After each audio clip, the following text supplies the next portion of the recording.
믿음은 선택이 아니라 생존이었습니다. 믿음은 신앙생활은요, 선택이 아닙니다. 생존입니다. 생존이었습니다. 라는 제목을 가지고 말씀을 전하도록 하겠습니다. 저번 주 월요일이었죠. 8일 월요일이었습니다. 보셨습니까? 아주 그냥 미국 전 지역이 난리가 아니었죠. 루이빌 시간으로 3시 7분인가요? 개기일식이 있었습니다. 그 개기일식이 있었을 때 저 열심히 설교 준비하고 있었습니다. 그런데 개기일식인 거 사람들이 뭐 하여튼 뭐 쓰고 막 난리도 아니더라고요. 막 나 가서 사진 찍고 그 개기일식을 제가 한번 찾아봤습니다. 달이 지구와 이 태양 사이를 어떻게 합니까? 딱 지나가는데 그 달이요 지구와 태양 사이에 딱 가려서요 이 태양을 완전히 딱 가린 상태예요. 그래서 그 개기일식에는요 밝은 태양이 아니라 검은 태양으로 보인다는 겁니다. 원래 달을 보고 있는 건데도 그래도 검은 태양처럼 보이는 거예요.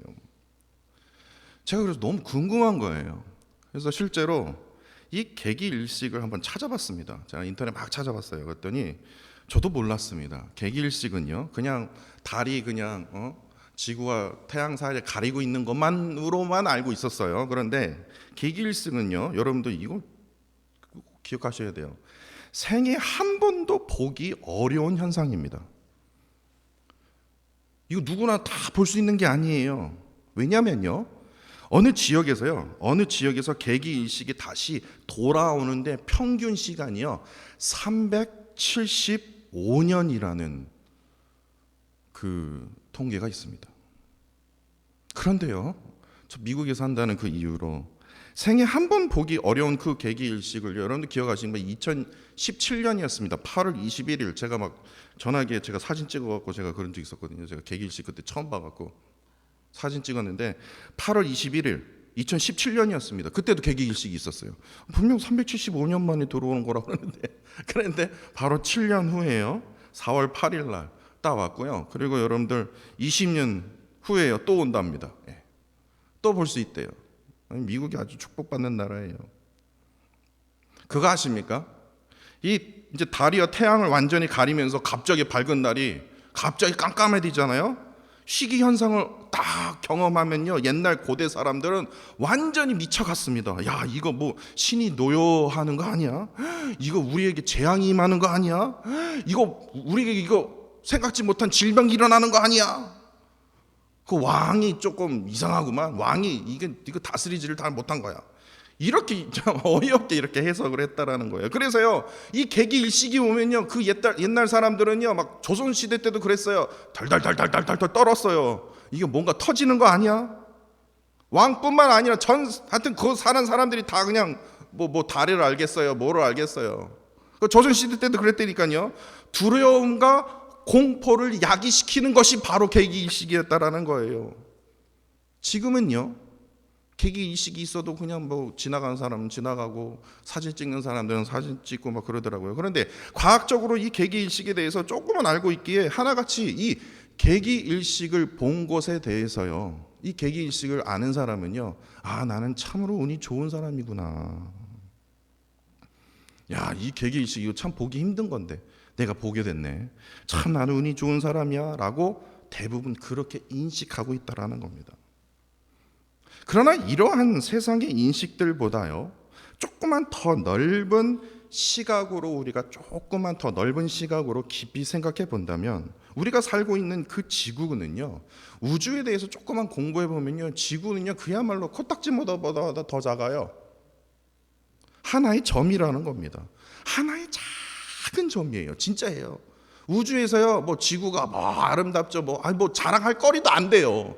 그 정도로 작다라는 거예요. 근데 그 작은 점에 불과한 그 지구가 하나님께서요 달이 지구와 태양 사이에 지나가게 하셔서 각자가 돌면서도 절대로 부딪히지 않게, 더군다나 행성이 그냥 지구 하나만 있는 게 아니라 태양도 있고 목성도 있고 뭐 하여튼 많지 않습니까? 저 뭐 아직 머릿속에 기억되는 게 없는데 하여튼 수많은 행성들이 있는데 각자가 돌거든요. 열심히 돌기 시작합니다. 그런데도요 하나도 부딪히지를 않아요. 다시 말해서 우주 안에서는요 질서가 있다라는 거예요. 질서가 없으면 부딪히게 되어 있죠. 근데 우주에는요 질서를 하나님께서 뭐예요? 창조하셨다라는 거예요. 우주의 질서, 우리가 일을 하지도 못하는데 수학으로 이걸 어떻게 질서를 만들지? 그 교통 그 뭡니까? 파란불, 초록색, 뭐 빨간, 그거는 어떡하든 수학적으로 그 질서를 만들는, 교통은 질서로 할 수 있지만 우주의 질서요? 그 질서를 창조하신 전능하신 하나님을 우리가 깨닫게 될 때는요, 우리가 나는 운이 좋은 사람이야기보다는 하나님을 더욱더 경외하게 된다는 겁니다. 그러나 세상 사람들은요, 우주 만물 창조하신 하나님, 뭘 우주 만물을 창조해? 그냥 운으로 된 거지. 그냥 운이 좋아서 그냥 이렇게 된 거지. 그리고요, 전능하신 하나님을 마음에 품기보다는 다른 것을 품게 된다고 성경 기록하고 있더라고요. 로마서 1장 20절로 23절입니다. 저 계기식 보면서 그 말씀이 떠오르더라고요. 로마서 1장 20절로 23절에 이렇게 사도 바울이 말했습니다. 창세로부터 그의 보이지 아니하는 것들, 곧 그의 영원하신 능력과 신성이 그가 만드신 만물의 계기일식에 분명히 보여져 알려져 나니, 그러므로 그들이 핑계하지 못할지니라. 하나님을 알되 하나님은 영화롭게 하지 아니하며 감사하지도 아니하고 오히려 그 생각이 허망하여지며 미련한 마음이 어두워졌으니 스스로 지혜 있다, 내가 하나님보다 더 지혜가 있어 라고 여기면서 하나같이 어리석게 되어 썩어지지 아니하는 하나님의 영광을 썩어질 사람과 새와 짐승과 기어다니는 동물 모양의 우상으로 바꾸었느니라 라는 말씀 기억이 나더라고요.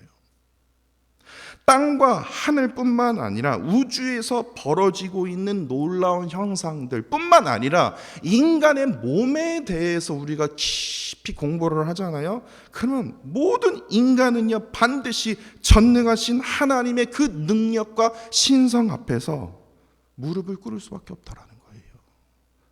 하나님을 느낄 수밖에 없다라는 거예요. 그런데 문제는 창조주의 능력과 그 신성 앞에서 자신이 스스로 창조주보다 더 지혜 있다 여기면서 창조주에 대해서 전혀 관심이 없다라는 사실입니다.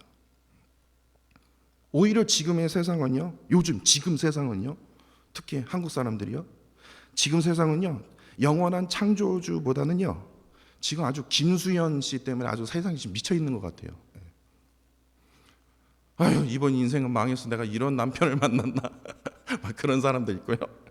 그 김수현에 빠져갖고요. 김수현이 아니면 나는 김수현이 아니라 자이언트 판다 푸바오. 야, 우리 푸바오 잘 있나? 그거에 빠져 있다라는 거예요. 여러분들 기억하십시오. 신앙의 목적은요, 잘생기고 멋진 교회 오빠를 만나기 위해서가 아니다라는 겁니다. 잘생긴 사람 찾으려면요, 교회 찾아가야 된대요. 교회 가면 잘생긴 교회 오빠가 있대요.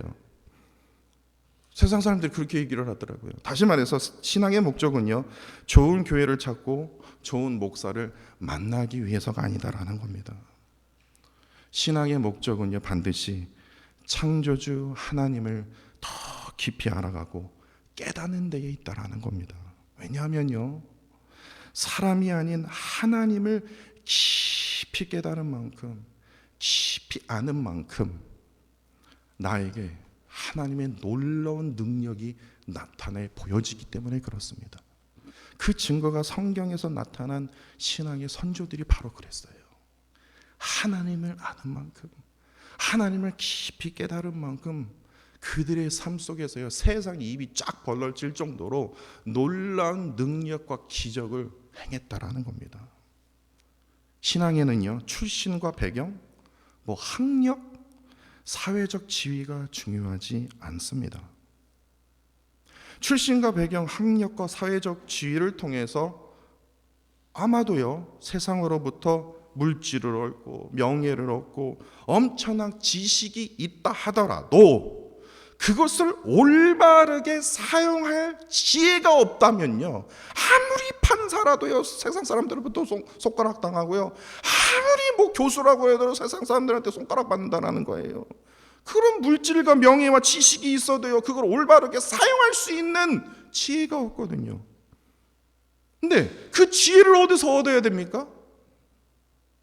뭐 산에서 독 닦는 사람한테 찾아가면 뭐 지혜를 얻을 수 있습니까? 아니거든요. 성경은 분명히 우리에게 이렇게 말합니다. 지혜의 근본이 되시는 전능하신 하나님을 알아갈 때, 다시 말해서 더 넓게 볼까요? 우주 만물을 창조하신 하나님을 깊이 아는 만큼 세상에서 참된 능력을 나타내며 살아갈 수 있다는 겁니다.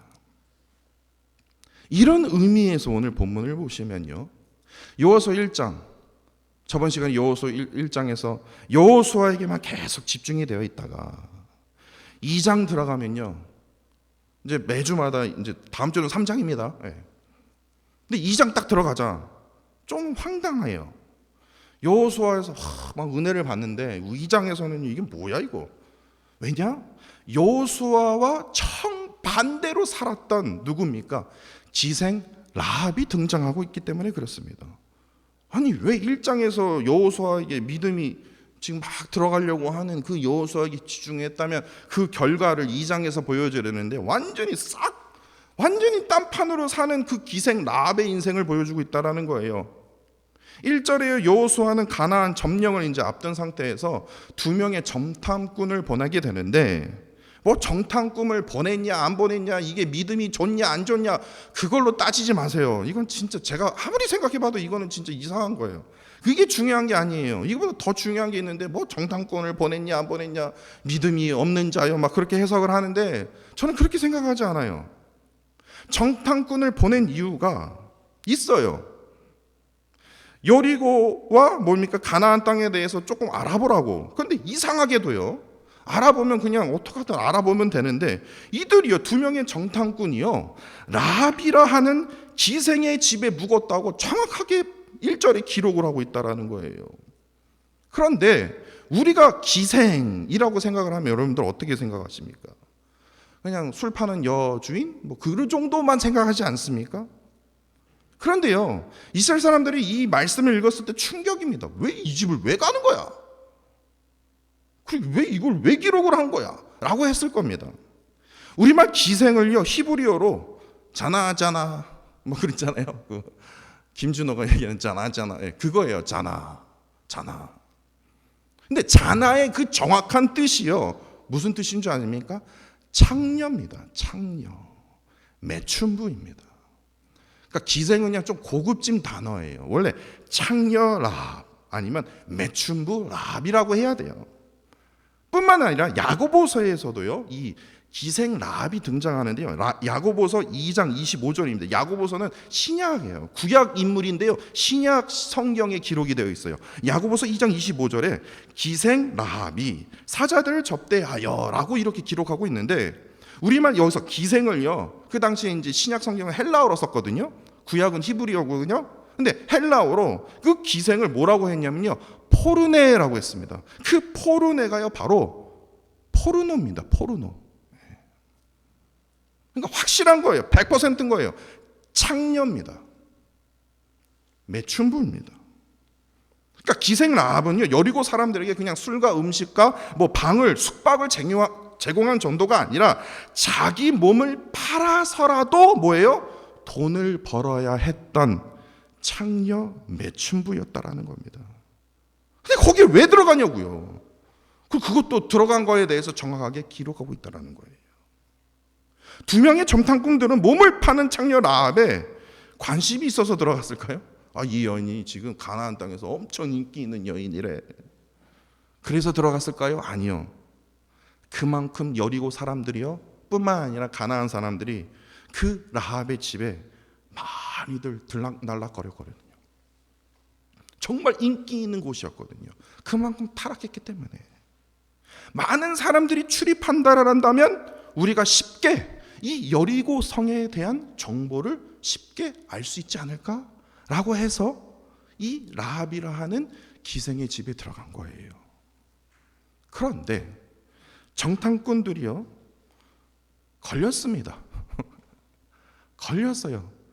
여리고 사람들이 걸린 거예요. 그래서 고발을 당합니다. 누구한테요? 하필이면 여리고 왕에게요. 그래서 여리고 왕이 알아서 그의 부하들을 보냅니다. 저놈들 잡아라.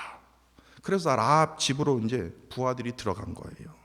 이때 이 누굽니까? 기생 라합이요, 참으로 위험한 그 순간에 처해 있는 그 두 명의 정탐꾼을 어떻게 합니까? 숨겨줍니다. 그래서 목숨을 구해줍니다. 그러면서요, 라합이요 정탐꾼들에게 정말 이해할 수 없는 요청을 하게 되는데 12절과 13절을 보십시오. 자신이요 정탐꾼에게 내가 목숨을 구해줬으니 선대했으니 너희들도 정탐꾼들도 자신에게 나에게 선대해줘라. 그러면서 특별히 어떻게 선대해 주기를 바랍니까? 어떻게 도움을 주기를 바랍니까? 물었더니 자기 가족 그리고 자신을 모두 살아남게 해달라. 아직 지금 전쟁도 벌인 것도 아닌데 지금 정탐하러 들어온 사람한테 지금 그렇게 요구하고 있는 거예요. 그런데 너무나 진지한 거예요. 라합이요 자신과 자신의 가족을 살아남기를 간절히 원했기 때문에 이 정탐꾼들이 두 명의 정탐꾼들이 믿고 있는 여호와로 내게 맹세하고 내게 증표를 내라라고, 이건 그냥 빈말이 아니라 진심 어린 말로 했다라는 거예요. 그런데 이 말이 참으로 놀라운 것이요, 라합은요 이 두 명의 정탐꾼이 여리고로 들어왔다라는 그 자체를 어떻게 생각하지 아십니까? 이제 곧 전쟁이 시작됐구나, 이게 아니라 자신의 생사가 걸린 문제로 여겼다라는 거예요. 이게 신기한 거예요. 두 명의 정탐꾼들이 여리고로 들어왔다는 그 자체가 이제는 끝났구나, 이제는 내 생사가 달린 지금 시기구나. 그렇다면 이 여기서는 내가 그들이 믿는 여호와 하나님께 내가 모든 것을 걸어야 되겠구나, 나는 다짐을 하겠다라는 거예요. 이게 참 놀랍지 않습니까? 뭘 봐서요? 근데 바로 여기서 우리가 참으로 놀라운 것을 깨달을 수 있는데요, 앞서 말씀드렸듯이 여호수아서 1장은요 나타난 그 여호수아는 하나님의 선택을 받았습니다. 모세가 죽고 나서 그 다음에 너가 리더다 선택을 받았어요. 근데 라합은요 하나님이 선택하지 않았어요. 또한 하나님이 부르시지도 않았어요. 다시 말해서 라합은 여호수아처럼 무슨 하나님의 선택을 받지 못한 이방인이었습니다. 여호수아는요 1장에서 이스라엘의 새로운 지도자가 되었습니다. 그러나 라합은요 여리고에서 뭐예요? 몸을 팔아서 돈을 벌어야 했던 창녀요 매춘부였습니다. 너무나 다르지 않습니까? 여호수아는요 오랫동안 모세로부터 아주 선한 것을 배웠습니다. 그렇지 않습니까? 그런데 라합은요 가나안 땅에서, 특히 여리고 땅에서 아주 더러운 것만 배웠습니다. 다시 말해서 여호수아서 1장과 2장은요 2장에서의 그 라합, 1장에서의 여호수아 어떻게 하나가 될 수 있습니까? 상식적으로 어떻게 하나가 될 수가 없는 거예요. 완전히 양극에 위치하고 있기 때문에 하나가 될 수 없다라는 거예요. 그런데 놀라운 사실은요 기생 라합은요 오늘 본문 말씀에 등장할 뿐만 아니라 마태복음에서도 등장하고요 히브리에서도 등장하고요, 히브리에서는 한번 보세요, 엄청 놀랍습니다. 야고보에서도 등장하고요. 그 라합이 결국에 어떻게 된 줄 아십니까? 그 위대한 다윗의 조상이 됩니다. 뭐 나랑 뭔 상관인데요? 그렇게 얘기하면 할 말 없지만 더 놀라운 사실은요 그 라합이요 구원자 예수 그리스도의 족보에도 이 기생 라합이 기록이 된다는 겁니다. 아주 당당히 기생이든 뭐 몸을 파는 여자든 창녀든 매춘부든 상관없다, 이 라합은 우리에게 믿음의 여인이었다라고 기록하고 있다라는 거예요. 놀랍지 않습니까? 그렇다면 여기서 우리는 이러한 질문을 던질 수밖에 없어요. 아니 몸을 파는 창녀인데요, 매춘부인데요, 그런 여인이, 이 더러운 여인이 어떻게 해서 믿음의 여인이 될 수 있습니까? 어떻게 이러한 일들이 일어날 수 있습니까? 다윗 왕의 조상이, 더구나 구원자 예수 그리스도의 족보에 기록이 되어 있다고요?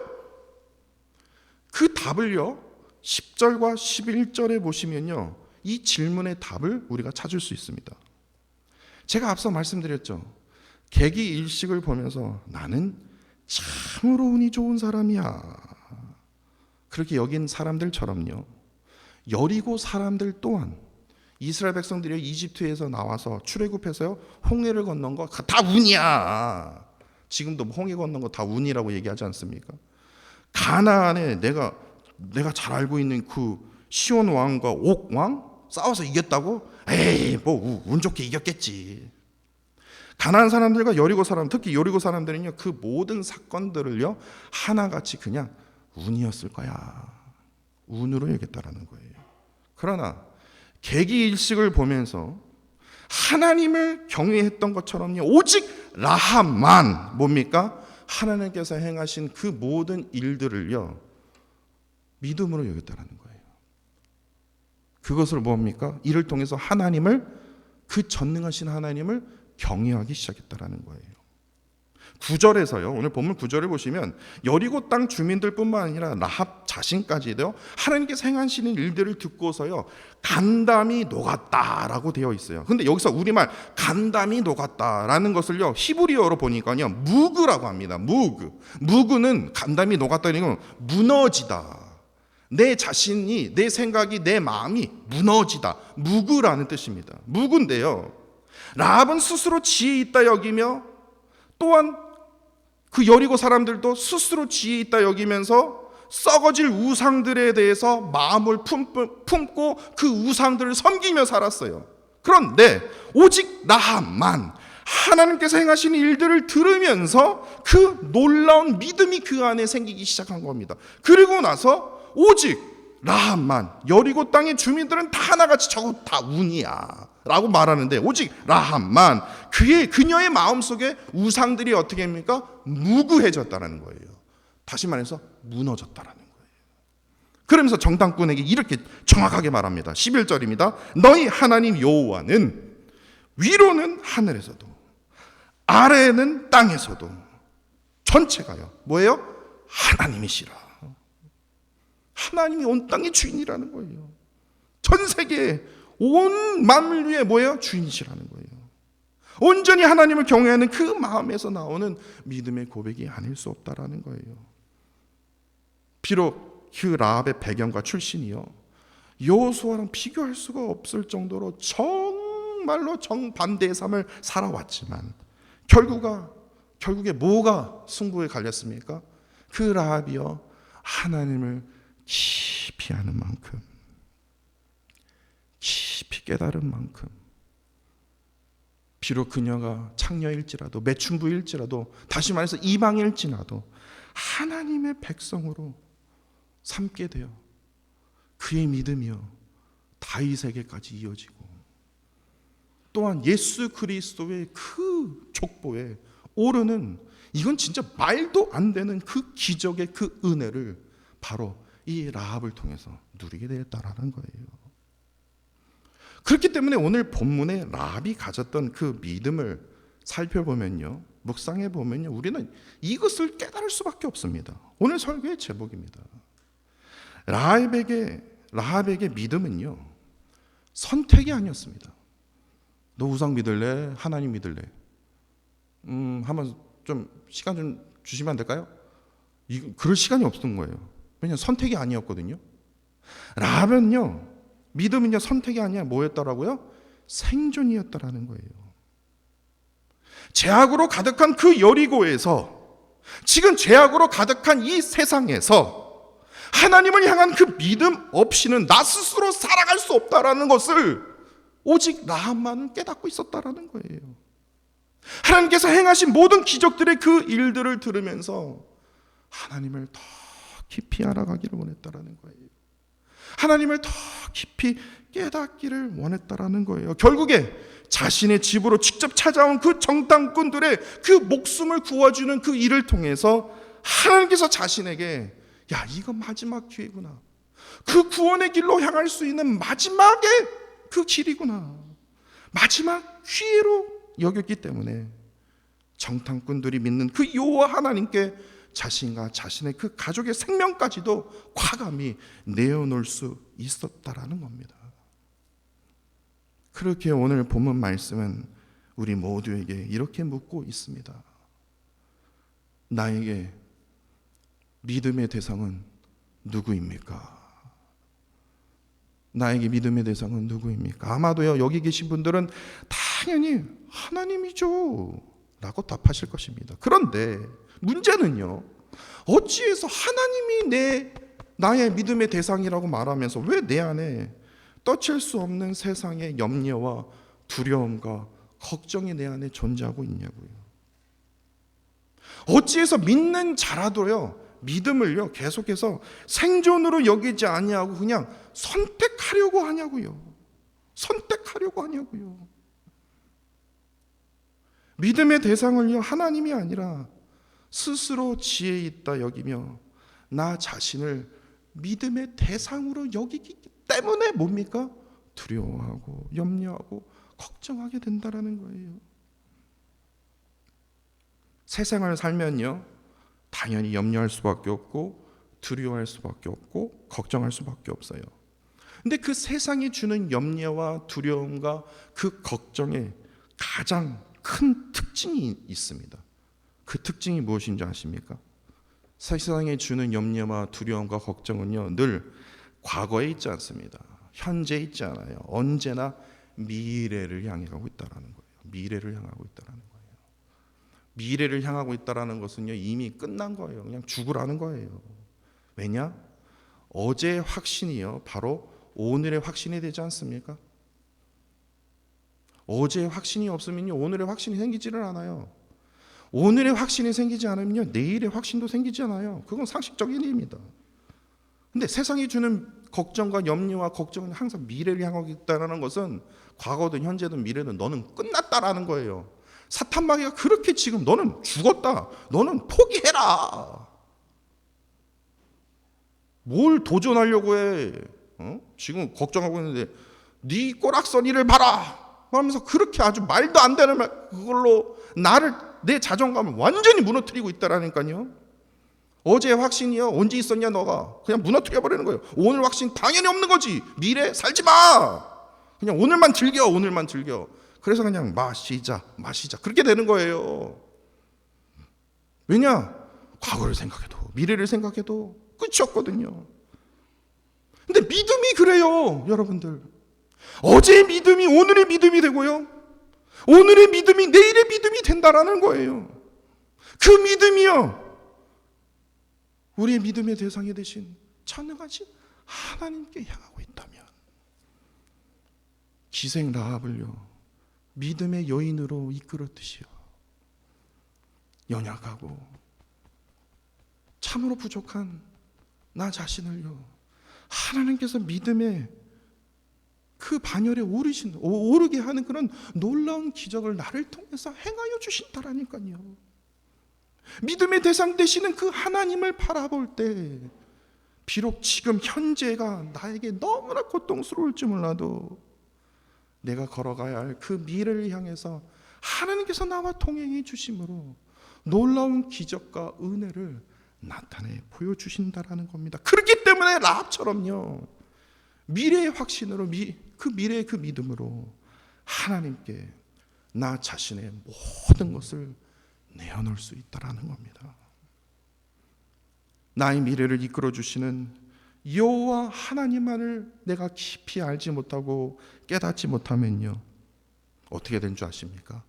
당연히 나 자신을 믿음의 대상으로 삼아 스스로 지혜 있다 여기며 자랑할 것입니다. 그러면 자랑하면서 잘 살면 될 것을 그렇게 자랑하다 살다가 결국에 세상이 주는 미래에 대한 두려움 속에 덜덜 떨면서 살아갈 수밖에 없다라는 거예요. 역사를 한번 보세요. 그렇게 수많은 돈과 권력과 힘을 다 누렸는데요 그럼에도 불구하고도 두려운 거예요. 그래서 어떡합니까? 자신의 권력을 지키기 위해서 동생까지 죽여요. 부모까지 죽여요. 그게 인간이라는 거예요. 스스로 지혜 있다 여기면서 미래는 나다, 내가 미래를 개척할 것이다 그러면서도 내 안에는요 두려움에 덜덜덜덜 떨고 있다는 거예요. 그게 뭐 유럽이든 우리나라든 중국이든 어느 나라든 똑같아요. 똑같아요. 인간은 똑같아요. 결국에 두려움 속에서 살아갈 수밖에 없다는 거예요. 왜냐? 인간 자체가요 확신으로 가득 찼으면 얼마나 좋겠습니까? 근데 인간 자체가요 확신이 아니라 뭡니까? 불확신으로 거의 99.999%가 다 각 차 있기 때문에 그래요. 그만큼 연약한 존재가 바로 우리 인간이라는 겁니다. 그렇기 때문에 오늘 부른 찬양이 저는 떠오르더라고요. 그 찬양의 그 가사 중에 후렴 부분에 이렇게 되어 있지 않습니까? 내게 주를 향한 믿음을 허락하여 주시옵소서. 지금 내 안에 불확신으로 가득 차여 있거든요. 하나님, 그 연약한 마음을 하나님 돌보아 주옵소서. 한없는 주님의 그 사랑으로 돌보아 주셔서 이를 통해서 창조주 하나님만을 더 깊이 알아가게 하시고 깊이 깨닫게 하여 주옵소서. 썩어질 사람과 동물을 바라보는 것이 아니라 영원까지 우리를 지키시는 그 하나님만을 바라보며 살게 하여 주옵소서. 바로 이것이 우리가 부른 찬양의 고백이었다라는 겁니다. 이러한 믿음의 고백으로 오늘 본문의 라합처럼 놀라운 기적의 그 은혜를 라합도 이루었는데 우리 왜 못 이루입니까? 우리도 똑같이 이룰 수 있다라는 거예요. 그렇기 때문에 뭡니까? 오늘 본문 말씀을 하나님께서 우리에게 허락하여 주시다라는 거예요. 야, 라합 한번 봐라. 너는 이거 절대로 못 이루. 그렇게 해서 우리에게 주신 말씀이 아니에요. 우리도 똑같이 라합처럼요, 그만한 기적을, 능력을, 은혜를 행할 수 있다라는 겁니다. 그 놀라운 기적의 그 은혜를 누리며 살아가는 저와 사랑하는 성도 여러분들이 되시기를 간절히 원합니다.